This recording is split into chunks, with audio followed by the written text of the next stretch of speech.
all stand for the reading of our text this morning and also in recognition of the authority of God's Word. Our text is in Luke chapter 16. We are now in chapter 16. And our text is from verse 1 to 13. Luke 16, verses 1 to 13. Church, hear the word of the Lord. He also said to the disciples, "There was a rich man who had a manager, and charges were brought to him that this man was wasting his possessions. And he called him and said to him, 'What is this that I hear about you? Turn in the account of your management, for you can no longer be manager.'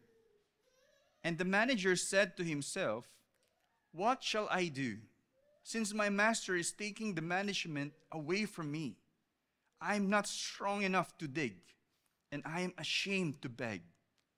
I have decided what to do, so that when I am removed from management, people may receive me into their houses.' So summoning his master's debtors one by one, he said to the first, 'How much do you owe my master?' He said, 100 measures of oil. He said to him, 'Take your bill and sit down quickly and write 50. Then he said to another, 'And how much do you owe?' He said, 100 measures of wheat. He said to him, 'Take your bill and write 80. The master commended the dishonest manager for his shrewdness. For the sons of this world are more shrewd in dealing with their own generation than the sons of light. And I tell you, make friends for yourselves by means of unrighteous wealth, so that when it fails, they may receive you into the eternal dwellings. One who is faithful in a very little is also faithful in much. And one who is dishonest in a very little is also dishonest in much.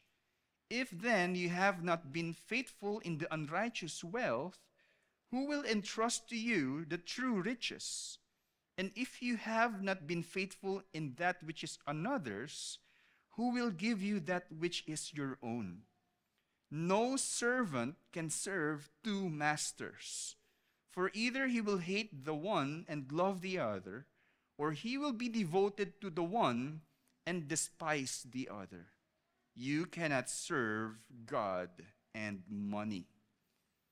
Church, this is the word of the Lord.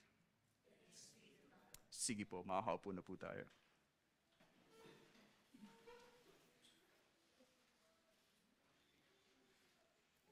So sa pagpapatuloy po ng ating pag-aaral, of course we are in chapter 16. Again, matapos tumugon si Jesus sa Pharisees at scribes in chapter 15, kung saan yung mga Pharisees and scribes ay kini-question si Jesus, or they are not agreeing sa pag-accept ni Jesus ng mga pag-join ng tax collectors and sinners lumalabas in their meal. So si Jesus ay nagbigay ng tugon dito sa pamamagitan ng tatlong parable. Again, the parable of, the lost sheep, the lost coin, and yung parable of the prodigal son, kumbaga, or the two lost sons. Pero matapos po tumugon si Jesus sa tatlong parable, sinundan ito ng buong serye ng mga babala patungkol sa mga panganib ng kayamanan, the dangers of wealth. Yun po yung sumunod. Kasunod ng huling parable na kung saan, maaalala natin na yung connection po nito, yung prodigal son, na kung saan ninais niyang makuha na niya agad yung mana, para siya ay mamuhay malayo sa kanyang pamilya o kaya sa kanyang ama, pero kinalaunan, sinayang po niya o nilustay niya ang mga ito. The connection is, Jesus, throughout chapter 16, is touching on the topic of the warnings of wealth. Yung yung babala patungkol sa mga sa pagkahumaling kumbaga or pagtuon natin ng pansin mismo patuloy sa ating kayamanan instead of God. Lumalabas po, this is not expected sa mga tunay na disipulo ni Jesus. Ang mga pahayag ni Jesus dito sa talata, chapter 16, ay may importanteng mensahe para sa mga disipulo, pero pati rin po sa mga Pharisees. Because in verse 1, mapapansin po natin, binasa natin, He said to the disciples. Pero matapos nito, sa verse 14, hindi po ito yung range ng text natin, pero next week, lumalabas, the Pharisees who were lovers of money heard all these things. So narinig din po ng mga Pharisees ito. Pero in-emphasize lovers of money yung mga Pharisees. Ito pong talata na ito ay may importanteng mensahe para sa mga disipulo, pati sa mga Pharisees and scribes, patungkol sa pamumuhay na may makamundong pagnanais na taliwas sa tunay na kalooban ng kaharian ng Diyos. Yung pagtuon po natin ng pansin ng husto sa yaman ng mundo na taliwas sa tunay na yaman kay Jesus o kaya sa Diyos ay mukhang hindi po pwedeng magsama. They are contradicting each other. Kaya sinundan ito muli ni Lucas, at least sa kanya pong pagsusulat ng ebanghelyong ito, ng talang ito, sinundan niya muli ng parabulo. Mapapansin po natin, the parable of the dishonest manager. Kaya base sa ating teksto, pinamagatan po natin ang sermong ito na prudent disciples. Prudent disciples. Sabi po ng Oxford Dictionary, ang ibig sabihin ng prudent ay acting with or showing care and thought for the future. Yung prudent nga po, in related word nito in Tagalog is yung nag-iingat. Other words also is wise. And other word actually is shrewd. Yung ginamit po na translation dito ng ESV, yung shrewdness na tinatawag. In other words, clever. Yung wais, magaling dumiskarte. So ito po yung hinangaan ng master at sinasabi din, ina-approve ni Jesus na dapat daw kayong ang mga disipulo ay maging katulad na maging wais din o kaya prudent. Ito ang maaaring, yung prudent po, at least ginamit ko po dito, ito ang maaaring angkop na description sa teksto dahil sa pinapahiwatig nitong paghahanda ukol sa katapusan ng lahat. Sabi po ni Kenneth Bailey, ito po ay meron pong eschatological warning sa sinners. Lumalabas po na si Jesus po ay pinapahayag ni Jesus sa parabolong ito na kailangan niyong mag-ingat dahil akala niyo makakalampas kayo sa hatol ng Diyos. Pagdating sa huli, haharapin niyo yung hukom ng Diyos sa lahat ng ginawa niyo.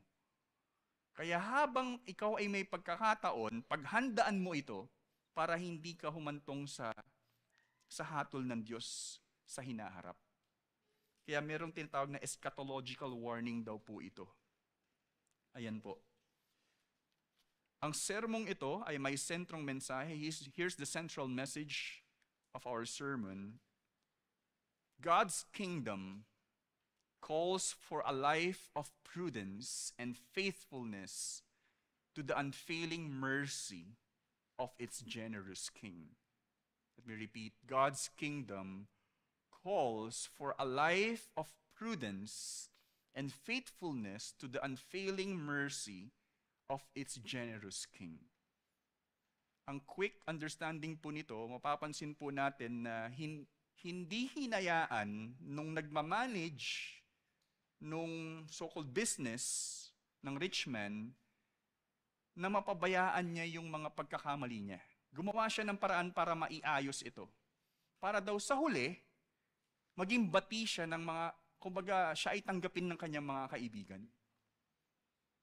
So lumalabas na ginawa niya ang lahat sa pag-asa na siya ay tanggapin din ng kanyang master. So lumalabas po, dapat daw ang mga disipulo ay gumawa ng paraan ng nagtitiwala na sa huli ay kaaawaan naman talaga tayo ng Diyos. Nagtitiwala tayo doon sa habag ng Diyos, kaya tayo gumagawa ng tama sa mga mali nating nagawa. Anyway, mahaba po yung central message natin. Sa Tagalog, ang kaharian ng Diyos ay nangangailangan ng isang buhay na may pag-iingat at katapatan sa walang hanggang awa ng mapagbigay nitong hari. Ayan po. 3 katotohanan ang pinapahayag nito sa teksto. Una, in verses 1 to 2, I called it the inevitable judgment. Inevitable means non-negotiable, let's say, or you cannot change it. Wala ka nang magagawa. May haharapin kang hatol dahil sa ginawa mo. And also, hindi palalampasin. In verses 3 to 9, I called it the prudent response. Given the inevitable judgment, makikita po natin sa verses 3 to 9, yung ginawa ng manager, nagkaroon siya ng prudent response. And lastly, verses 10 to 13, I called it the faithful stewardship. Na binibigyang emphasis dito ni Jesus na sa ginawa ng dishonest manager, lumalabas na hindi ka pwedeng magsilbi doon sa gusto mong yaman at magsilbi ka din sa iyong master. Dapat isa lang yung piliin mo. So, pinagkatiwala lang sa iyo yan, hindi yan para sa iyo. Dapat mamuhay ka para sa iyong master. At hindi mo pwedeng pagsabayin ito. Lumalabas po yun ang sinasabi, the faithful stewardship. So let's start sa una, the inevitable judgment. Ayon po sa karamihan ng scholars, ito pong parable na ito, the parable of the dishonest manager, ang pinakamahirap. The claim is, of all parables, ito daw po ang pinakamahirap na i-interpret sa lahat. I don't know if nadaanan nyo na po ito, you yourself na basa nyo ito, and how did you understand it? Nakuha nyo po ba yung parang nais na sabihin nito na para kasing for me may contradiction eh. Bakit nagustuhan pa ni Jesus yung ginawa ng maling dishonest manager? Tingnan po natin. Kaya po, ang daming mga interpretation para ma-justify na ito po ay tama, kumbaga. Pero maganda po yung masasabi natin dito na naging explanation ng isang scholar. Ang klarong conflict dito po sa parable ay ang pagpupuri kinalaunan ng master sa ginawang paraan ng katiwala nito sa huli. Sa huli po, pinuri nung may-ari, nung rich man, yung shrewdness, yung pagiging madiskarte nung manager na parang hindi naman tama. Tingnan natin mamaya. Bakit nga ba naging tama ang ginawa ng katiwala dito sa parable? Bakit sa umpisa ay hinatulan ito ayon sa katuwiran? Ayon sa katuwiran, ibig sabihin mali yung ginawa mo and therefore tatanggalin na kita. It is based doon sa righteousness ng rich man. Ngunit sa huli ay inapruba lang nito ang pagkatuso nito. That's the Tagalog word for shrewd. Yung tuso. Parang mapandin lang. Inapruba niya lang yun. So yun yung contradiction. Ibig bang sabihin ay tama ang ganitong aksyon para kay Jesus? Kaya po ang mga detalye nito ay hindi basta-basta maiintindihan base lamang sa literary or grammatical form. Ibig sabihin yung iba po kasi nagpapaka-scholar na inaalam yung Greek. Ito yung sinasabi ng Greek, ito yung form nung ito yung sentence niyan. Sabi po, hindi natin basta maintindihan yun in the literary and grammatical form. Kaya kinakailangang intindihin ito base sa angkop na cultural setting. Kung ano yung tamang setting nito. Kasi bagamat Greek yung pagkasulat ni Lucas, pero yung kwento ay hindi sa culture ng Greek, sa culture ng Jews. Ayun po. Sabi una, tingnan po natin verses 1 to 2. He also said to the disciples, there was a rich man who had a manager, and charges were brought to him that this man was wasting his possessions. And he called him and said to him, what is this that I hear about you? Turn in the account of your management, for you can no longer be manager. Surrender mo lahat ng mga documents and accounts ng mga kita o yung mga records natin. Gusto kong malaman yon kasi hindi ka na pwedeng magpatuloy being a manager. I can no longer trust you because of what I heard of you, about you. Maraming, sabi nga po natin, maraming naging pagkaunawa sa tunay na cultural setting nito. Pero isa sa saktong masasabi po nating pagkaunawa nito ay ang naging pag-aaral ni Kenneth Bailey. Sabi po niya, clearly, the most probable cultural setting for the parable is that of a landed estate with a manager who had authority to carry out the business of the estate. Estate means property. So meron daw pong isang property, ang isang mayaman dito sa parable, na kung saan pinaparenta niya po ito sa yung mga tinatawag na debtors dito, na gumamit ng property niya, at yung arrangement ay pag kumita yon, may percentage yung may-ari. At merong nagmamanage doon sa mga nagre-rent. Ito po yung cultural setting nito. The debtors were most likely renters. Yung word is hakirin, who agreed to pay a fixed amount of produce for the yearly rent. So isipin po natin ito. Ito yung cultural setting. Kung ito yung cultural setting, lumalabas po na maganda yung naging estilo ng parable. So base sa kontekstong ito, nais ng mayamang lalaki sa parable na bigyan siya ng ulat ng kanyang katiwala sa lahat ng kanyang lupain dahil tatanggalin na niya ito base sa mga naririnig niyang paglulustay nito sa mga maaaring naging kita.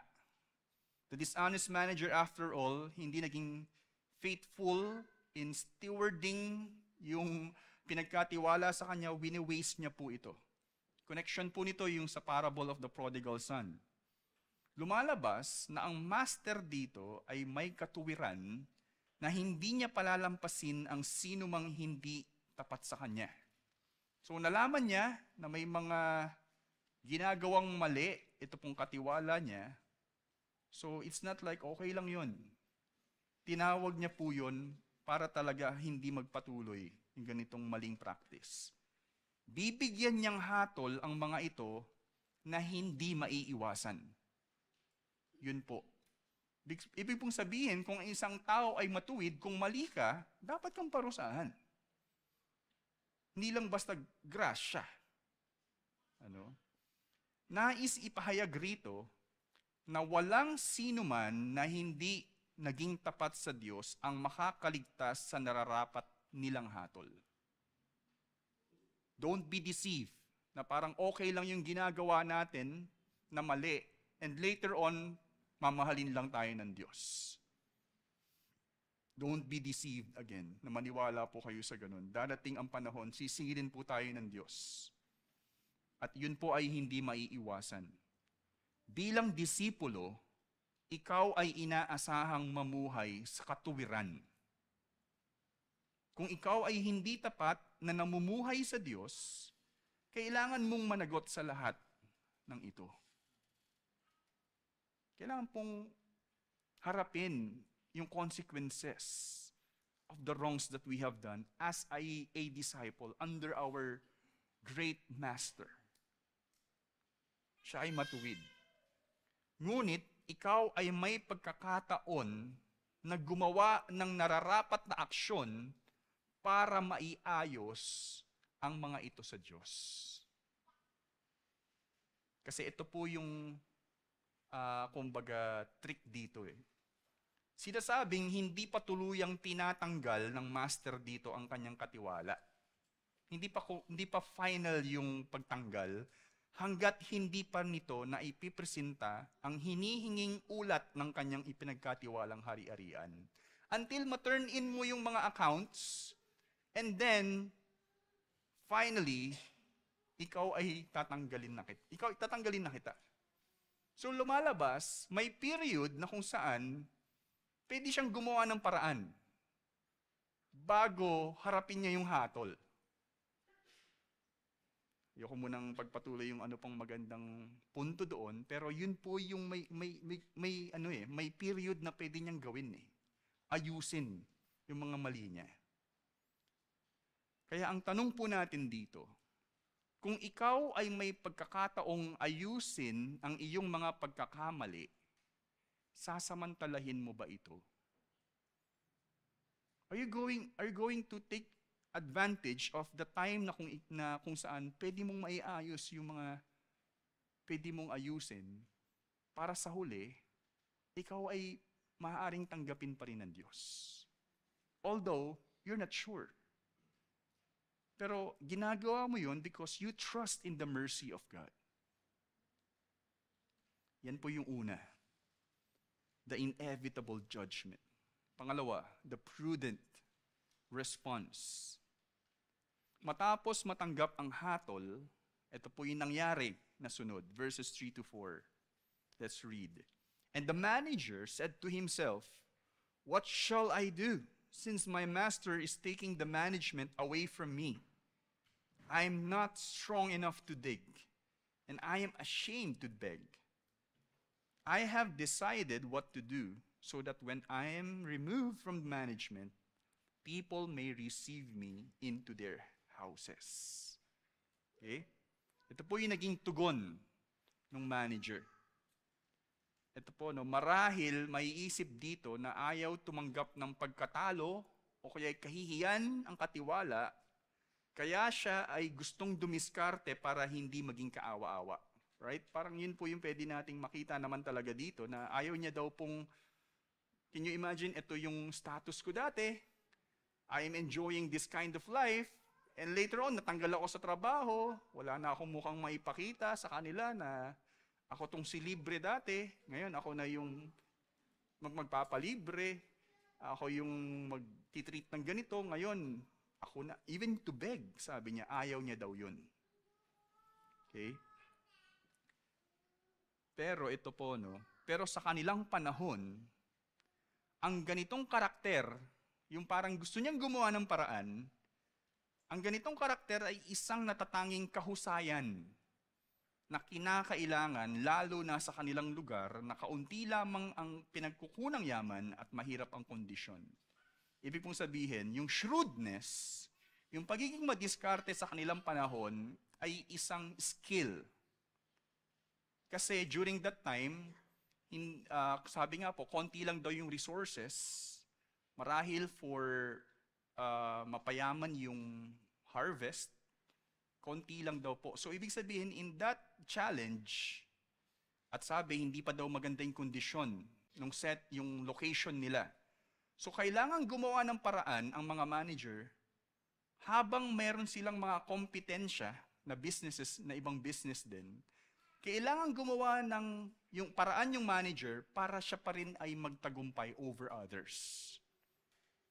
So sabi ko nga, I think kay Joy kahapon, yung description sa mga jobs, yung minsan sinasabi, able to stand under severe pressure.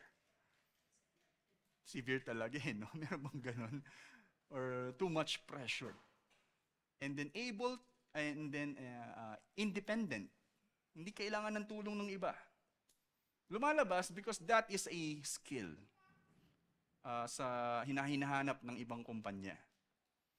So sa kanila po, yung pagiging madiskarte, parang si Joy, naalala ko yung boss niya, kailangan ko ng ganito, ito na yung mangyayari, kung hindi mangyayari ito, wala na.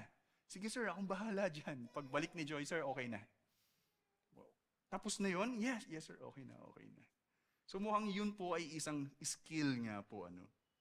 Ang pagiging matalas sa pag-iisip o pagiging madiskarte ay malaking tulong para makakuha ng bentahe laban sa iba. Ito ang masasabing pinakitang galing ng katiwalang ito dito. Pero ano nga ba ang ginawa niya sa kinakailangang ulat sa kanya? Ano yung ginawa niyang aksyon doon sa nire-require na records, accounting records? So verses 5 to 7, let's see. So summoning his master's debtors one by one, he said to the first, "How much do you owe my master?" He said, 100, okay, 100 measures of oil. He said to him, "Take your bill, sit down quickly and write 50." And then he said to another, "How much do you owe?" He said, 100 measures of wheat. He said to him, "Take your bill and write 80." So, mapapansin hindi basta mismong salapi yung binabayad, tama po ba? Parang 100 denarii or anumang mga currency. Hindi po binanggit. Sabi dito, 100 measures of oil and wheat. Kaya po yun yung, kaya I do agree na yung setting nga po dito ay ang agreement ay, kapag ikaw ay kumita, yung mga produce, yun din yung magiging bayad, kumbaga. So I think tama po yung assumption ni Kenneth Bailey. So isa-isa niyang tinawag ang mga gumagamit ng lupain, tinawag summoning ng kanyang amo para baguhin sa kasulatan ang presyo ng mga renta nito. Pero ano po yung ginawa? Binabaan niya. Nilagay sa bill na kung 100 yan, gawin mong 50. So binabaan niya yung presyo sa bill. So tulad sa ating panahon, ito po yung inaasahan. For example, sa mga may businesses, so taxes, yung paying of taxes, yung period na yon, isasubmit yon sa BIR. Tama po ba? At ang BIR ay sinasabing public document. Tama po ba? Na makikita po yon publicly. Right? Sa kanila po, pag nag-turn in din ng mga records, yun po ay tinuturing na public record for the whole community. Makikita ng buong community na ito pala yung nagiging bayad nitong business na ito sa mga binabayad ng mga nagre-rent, kumbaga. Ito po yung una kong pagkakaintindi dito. Kayo po, I don't know kung ano po yung biglang naintindihan nyo dito. Lumalabas po sa akin, yes, nung una ko pong nababasa ito, parang under the table. Right, 50, pero ang ibabayad mo talaga sa akin na pagkasunduan natin, 100. Pero ang ibabayad mo lang natin, lumalabas sa record, 50 lang. So, nilagay sa bill ay kulang, pero ang makukuha ng katiwala ay mas malaki. Kaya ang naisip ko po dito, kaya kung ma-fire, you're fired, ma-fire man sa trabaho yung katiwala, hindi pa rin siya lugi. Kasi may naipon siyang sobra at hindi siya basta-basta maghihirap dahil may nakuha siyang kickback. Let me know kung ano po yung thoughts nyo dito. Pero ano ang naging tugon ng kanyang amo sa ginawa niya? Yun po yung confusing dito kung ganun man yung nangyari. Sabing sunod sa verses 8 to 9, let's read. The master commended the dishonest manager for his shrewdness. For the sons of this world are more shrewd in dealing with their own generation than the sons of light. And I tell you, make friends for yourselves by means of unrighteous wealth, so that when it fails, they may receive you into the eternal dwellings. Yung ginawa pong translation ng ESV as unrighteous wealth, pero sa Tagalog, yun po ay yaman ng mundo. Yung earthly possessions. Pero unrighteous wealth, maybe, kaya parang nung binabasa ko to parang, ano yun, mga corrupt na gain. Pero yaman pala po yun ng mundo, lumalabas. Kung tila, parang mali ang ginawa ng katiwala, bakit nagustuhan pa ito ng kanyang amo kahit mismo ni Jesus? Sabi po ni N.T. Wright, dito po sa verse 9, tingin niyo po ba yung sabing, and I tell you, yan po ba ay si Jesus? o yung master dito sa yung master sa story. Sinasabi ni N.T. Wright, hindi daw ito yung si Jesus, yung master daw. Parang ito pa rin yung kasama doon sa parable.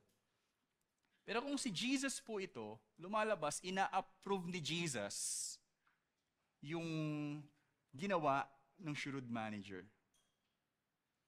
Ang totoo nito, ito po yung setting again. Malaki pala talaga ang sinisingil niya sa mga ito at sobra sa singil. Ang sobra sa singil ay sinasabing mismong nagiging komisyon po niya. Okay? For example, 50 lang po talaga pero 100. Yung sobra na 50 ay lumalabas na komisyon ng manager. Okay? So, interest po yun. Maaaring yun po ay naideklara na 100, pero dito, ang ginawa niya kinalaunan, gawin mo na lang 50. Nagustuhan po nung manager at ni Jesus lumalabas. Lumalabas na tinanggal na niya yung kanyang komisyon para kung siya ay mawala na sa kanyang trabaho, siya ay magugustuhan ng mga taong nilamangan niya, magugustuhan siya ng kanyang amo, at pati na rin ng buong komunidad base sa naging ulat. If you do not get it, lumalabas, sige, I will no longer get my commission. Ang babayaran mo na lang ay 50. And ang ang magiging epekto po nun, wow, bumaba yung bayad ko sa renta. Wow, okay lang sa'yo na ang napagkasunduan nating commission mo ay ito, hindi mo na kukunin yung commission mo? Yes po, Master, hindi ko na kukunin. At maidedeklara po yon sa public document at malalaman na, binabaan niya, lumalabas hindi niya na kinukuha yung commission. Naging pogi po siya sa community at sa kanyang amo, and yes, doon sa mga renters. Nag-sacrifice po siya para maayos yung mga pagkakamali niya. Sinasabing hindi ito ginawa ng katiwala para maisalba niya lang ang kanyang trabaho. Hindi niya ginagawa yon para ma-save niya yung job niya. Okay sa kanya, natanggalin siya ng manager niya. Pero before siyang tanggalin, ito yung gusto niyang gawin. Gusto niyang maiayos muna ang lahat. Kaya siya pinuri ng kanyang amo, lalo na sa kanyang naging galing sa kanyang pag-iisip at pagtugon. Doon niya nagamit yung pagiging shrewd niya, clever, or prudent. Naging wise siya. Pero to the point na gamitin niya yon para maging maayos siya sa kanyang kapwa. Tinatanggap niya yung mali niya. Lumalabas na ang ganitong aksyon ang dapat tularan ng mga disipulo. Ito ay pagpapakita ng pagpupursiging maiayos ang lahat kahit sa kalugihan ng sarili para lang sa kaluguran ng mga naargabyadong tao at sa pag-asang kaawaan ng Diyos. That's why the question here is, gaano ka nagtitiwala sa kahabagan ng Diyos sa lahat ng iyong sinserong pagsasaayos ng iyong mga pagkakamali? Yung iba po kasi, they are not trusting doon sa mercy ng Panginoon to the point na, di ko na ayusin yun. Yun na yun eh. So be it. Wala na, parang ginawa ko na yun eh. I will no longer do paano pa yun maayos? Why? Because you are not trusting sa pwedeng habag ng Diyos sa pagsasaayos mong yun. That's why the point is, nagtitiwala ka ba sa maaaring tanggapin ka ng Diyos sa huli? Parang si David, naalala ko lang po nung namatay yung kanyang naging anak kay Bathsheba. He fasted. Nag-fast siya. Actually, ayaw niyang kumain. Pero nung nalaman niyang patay na yung kanyang anak, sabi niya, ano po siya? He washed himself and kumain lang po siya as if back to normal. And then napaisip yung kanyang mga servants, our king, bakit parang after all okay lang sa'yo? So sabi niya, who knows? Na probably when I fasted, when I prayed, who knows na pwedeng buhayin pa rin yun ng Diyos. Pero hindi na eh. So, life goes on. I do accept the death of my son. Pero I'm doing what is necessary, baka kahabagan pa rin ako ng Diyos. Maybe yung iba po sa atin, wag na. Because we do not trust in the mercy of God. So, first is inevitable judgment, second, prudent response, and last, the faithful stewardship. Kasunod ng parable, ito po yung ma-observe po natin dito, nagbigay rin si Jesus ng mensahe, kaugnay ng pagiging tapat sa ipinagkatiwala sa atin ng Diyos. Sabi po sa verses 10 to 12, let's read, one who is faithful in very little is also faithful in much. And one who is dishonest in a very little is also dishonest in much. If then you have not been faithful in the unrighteous wealth, who will entrust to you the true riches? And if you have not been faithful in that which is another's, who will give you that which is your own?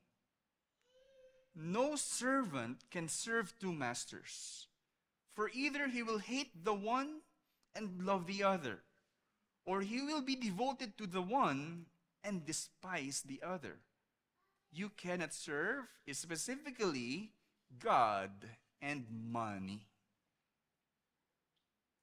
Hindi po siya gumawa ng ilustrasyon, kumbaga, na faithful in much, dishonest, or whatever. Pero ang punto po niya, the two masters are God and money.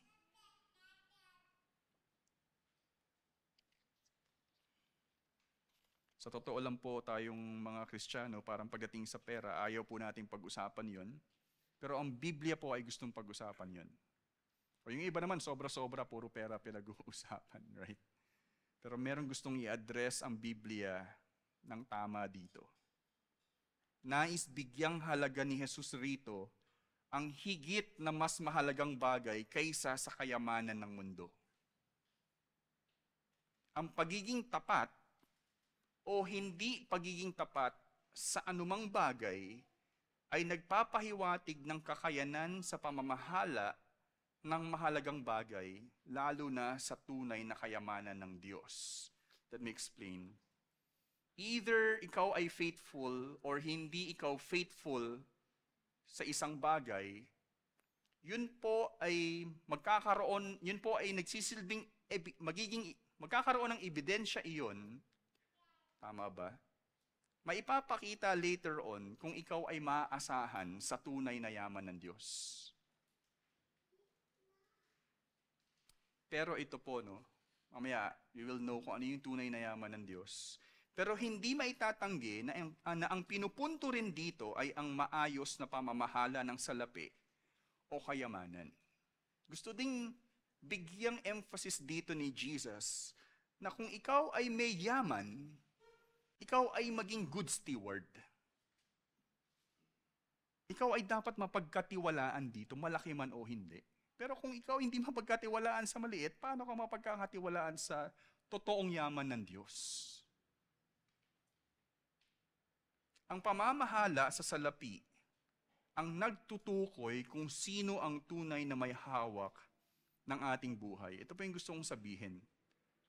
Kung paano mo minamanage yung resources mo, yun ay pagpapakita kung sino ang tunay na master mo. Kung ikaw ay tila namumuhay na kung anumang klaseng pamumuhay, it will show kung ang master mo ay ang pera o ang master mo ay ang Diyos? May effect po yung pag ang master natin ay ang money. Of course, may effect kung ang master natin ay ang God. Kahit mismo sa simbahan, ito po ang madali kong maisip. Maraming mga nangunguna rito ang nasisira pagdating sa pera na tinukoy rin ni Lucas sa verse 14 gaya ng Pharisees. Later on, pagdating sa verse 14, the Pharisees who were lovers of money. Yung mga tinuturing na nangunguna sa Jewish community, sila pa yung sinabi ni dito sa description, lovers of money. We thought they are passionate in teaching the precepts and the law of God to the people. After all, sila pa ay kinikilalang lovers of money. How do you, kumbaga, pwede bang pagsamahin yun? Binigyang diin ito ni Pablo kay Timoteo. So let me read this long passage, reaching doon sa familiar verse na alam natin patungkol sa pera. Lumalabas si Timothy, na prodigy ni Pablo, na nire-raise up niya na maging faithful disciple or pastor. Ito po yung sulat niya sa chapter 6, verses 3 to 10. He said, "If anyone teaches a different doctrine and does not agree with the sound words of our Lord Jesus Christ, and the teaching that accords with godliness," that emphasis, "he is puffed up with conceit," mapagmalaki, mayabang nga actually, "and understands nothing. He has an unhealthy craving for controversy and for quarrels about words, which produce envy, dissension, slander, evil suspicions, and constant friction among people who are depraved in mind and deprived of the truth, imagining that godliness is a means of gain." Ang maiisip ko po dito na ginagamit niya yung skill niya para lang siya ay makagain ng riches. But godliness with contentment is great gain. Yung mamuhay ka ng tapat sa Diyos, namumuhay ka ng tunay na nagiging kalugod-lugod sa Diyos, with contentment, kung anuman ang meron ka, sabi, is great gain. For we brought nothing into the world, and we cannot take anything out of the world. Kung ano man yung nakuha natin dito sa mundo, pagkatapos ng lahat, di mo rin naman makukuha yun, right? But if we have food and clothing, with this we will be content. Ibig sabihin, buhay ka. Maayos ka. With those basic needs. But those, so Paul is pertaining to such teachers in their time, but those who desire to be rich fall into temptation, into a snare, into many senseless and harmful desires that plunge people into ruin and destruction. Here's the verse. "For the love of money is a root of all kinds of evil." Hindi yung money, of course. Again, the love of money. Yun daw po ay ugat na kung saan nagdudulot ng ibang mga klaseng mga kasamaan. It is through this craving that some have wandered away from the faith and pierced themselves with many pangs. Na parang dinadala nila tuloy yung mga sufferings after all. Lumalabas na ang mga ganitong lingkod ay parehas na hindi mapagkakatiwalaan sa yaman ng mundo at lalong higit sa tunay na yaman ng salita ng Diyos. I think sabi po ng Psalm 119, "Your word is like precious than gold, than silver." Yung word, it's more precious than those value. Kumbaga, ibig sabihin, ang sino man na pinagkatiwalaan ng yaman ng salita ng Diyos, pero hindi tapat din sa kanyang salapi, paano niya mairerepresenta yung yaman ng salita ng Diyos sa mga tao kung siya ay hindi mapagkakatiwalaan doon sa salapi? Ang kasiraan nila sa pera ay direktang nagsasabi na hindi rin sila mapagkakatiwalaang maibahagi ng tapat at puro ang salita ng Diyos. How can we trust those people after all? Kung ang master nila ay pera at hindi yung salita ng Diyos, how can we invest our lives to such people? As a pastor, that's my heartache actually. Kung ang Diyos ay ang iyong tunay na pinaglilingkuran, ikaw ay hawak ng salita ng Diyos at hindi ng kayamanan.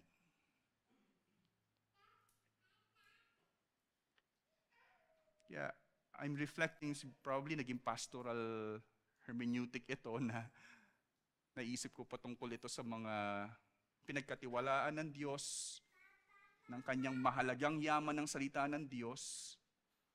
Pero paano sila mapagkakatiwalaan ng Diyos kung sa mga ganung bagay nga, hindi sila honest?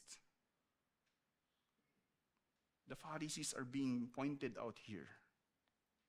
Ang tanong po natin dito personal sa atin, ano ang may hawak ng buhay mo? Salita ng Diyos o yaman ng mundo? Again, you cannot serve two masters. Sabi nga po sa verse 13, let's read. No servant can serve two masters. For either he will hate the one and love the other, or he will be devoted to the one and despise the other. You cannot serve God and money. Kung mahal mo ang pera, hindi mo mahal ang Diyos. Yun po yung masakit na realidad. Kung mahal mo ang Diyos, siya lang ang minamahal mo ng tunay. Bilang buod ng ating sermon, in summary, alalahanin natin patuloy ang mahalagang mensahe sa atin sa umagang ito. Again, God's kingdom calls for a life of prudence and faithfulness to the unfailing mercy of its generous King. Magkaroon tayo nawa ng seryosong pag-iisip, tulad nung naging dishonest manager po dito. Talagang inisip niya paano maayos ang mga bagay na ito. Magkaroon tayo ng seryosong pag-iisip at pagsasaayos ng ating buhay para sa ating dakilang Panginoon. Recognize He is your master. Recognize, pinagkatiwalaan ka ng Diyos anuman yung meron tayo ngayon. At nais niyang maging tapat ka dun sa pinagkatiwala niya sa iyo. Ano yung magagawa natin ngayon kung meron man tayong mga kailangang ayusin? Pero gawin natin yun first and foremost with the recognition because He is our master. Not us, not anything that we have. Pinahayag ito ng tatlong katotohanan sa teksto. Una, the inevitable judgment, the prudent response, and the faithful stewardship. Let me give you 4 applications here. Una, ay at least in general pa rin po ito, pero first is, make an honest assessment of your life now before God. Turn in your accounts, yung records. Gustong makita ng Diyos yun. Pero ano yung kailangan mong gawin para maipresenta mo ng maayos ito sa Diyos? Ito ay seryosong pagmumuni-muni. Ano nga ba yung naging buhay ko? Alam ng Diyos yun eh. Siya nga yung manager nga dito, hindi niya pinalampas. Have a reflection of everything in your life. now. Pangalawa, that's a direct application yung kanina, be wise. And do the necessary, second, be wise and do the necessary actions to put things rightly. Ano yung kailangan po natin gawin? Hindi lang po plano. Execution also. How we will put things rightly, especially in light of reconciliation with other people. Of causing them, sabi nga po, yung pagdating sa langit, yung mga kaaway po natin makikita, yung mga munligtas din po, makikita natin yung sa langit. Pag kayo ay nagkita, ba't andito ka? Awkward po, di ba? Kaya parang sinasabi dito, pagdating sa huli, they may receive you into eternal dwellings. Because right from here, naging maayos na po tayo sa kanila. We have to do what is necessary. Third, entrust everything to the mercy of God. Ipagkatiwala mo yung mga action na yon sa awa ng Diyos. Dahil maawain ng Diyos. Umasa tayo doon sa habag ng Diyos. Doon sa mabubuting aksyon na ginawa natin. Huwag tayong matakot na gawin yun. At panghuli, live a life of contentment in God. God as your true treasure. Sino ba ang master natin muli sa buhay natin? Sapat ang Diyos. The Lord is my shepherd, I shall not want. I shall not be in want. Sabi din po doon. Do this by showing na kontento ka sa Diyos. Don't keep a lot, kumbaga. Kung ikaw ay kontento sa Diyos. Sabi nga po ni Philip Ryken, do this by first sharing your resources. Kung ikaw ay kontento sa Diyos. Si John Piper nga po, yun po yung parang naging prinsipyo niya or parang resolution niya sa buhay. Kasi po, yung desiring God na ministry niya, halos lahat ng sinishare niya online ay libre. Paano yung nagagawa yun? Sabi po niya, yung kita daw po niya sa mga libro niya, binabalik niya sa ministry. Kasi kung lahat ng kita niya ay mapupunta sa kanya, hindi niya daw mapagkakatiwalaan yung sarili niya. Paano niya i-handle yung resources? Meron siya pong magandang section sa book ng Desiring God na shinare po niya yung pag-handle ng resources. Because yun nga po, the book itself says, desire God, desiring God. Kasama po yung pag-handle natin ng resources. And lastly, sabi ni Billy Graham, if a person gets his attitude toward money straightened out, then almost all other areas of his life will be straightened out. And I believe so. Naway tayo ay tunay na mabago at magpursiging lumago bilang mga prudent disciples. Tayo po'y manalangin. Panginoon, salamat po sa umagang ito, sa inyong salita, na mismong nangungusap direkta sa amin, O Diyos, ang inyong salita na buhay, at kailangan lamang ipahayag para ito ay maging buhay sa amin. Titiwala kami, O Diyos, sa katotohanan ng inyong mensahe sa umagang ito. Tulungan niyo po kami, O Diyos, na maging madiskarte pagdating sa pagsasaayos ng mga tamang aksyon para sa inyong kaluguran, O Diyos. At maiayos ang aming buhay. Kung gagamitin po namin yung pagiging wais namin sa buhay, naway magamit po namin ito para sa kaayusan ng aming buhay. Hindi sa mga bagay na para lamang sa aming sariling mga intensyon o ambisyon, O Diyos.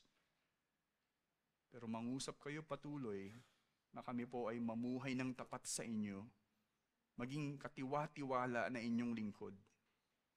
At kayo ituring kayo na tunay na master namin, O Diyos, sa buhay na pinagkaloob niyo po sa amin.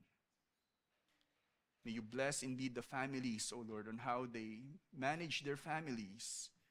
For those people who have businesses, to manage their businesses. For such employees, O Lord, na pinagkatiwalaan ng trabaho, maging tapat doon, O Diyos. Even sa mga ministers sa church, maging tapat sa pinagkaloob na gawain para sa inyo, O Diyos. Dahil kayo ang tunay na master namin at hindi kami, O Diyos. Salamat muli, ito pong aming dalangin sa pangalan ni Jesus. Amen.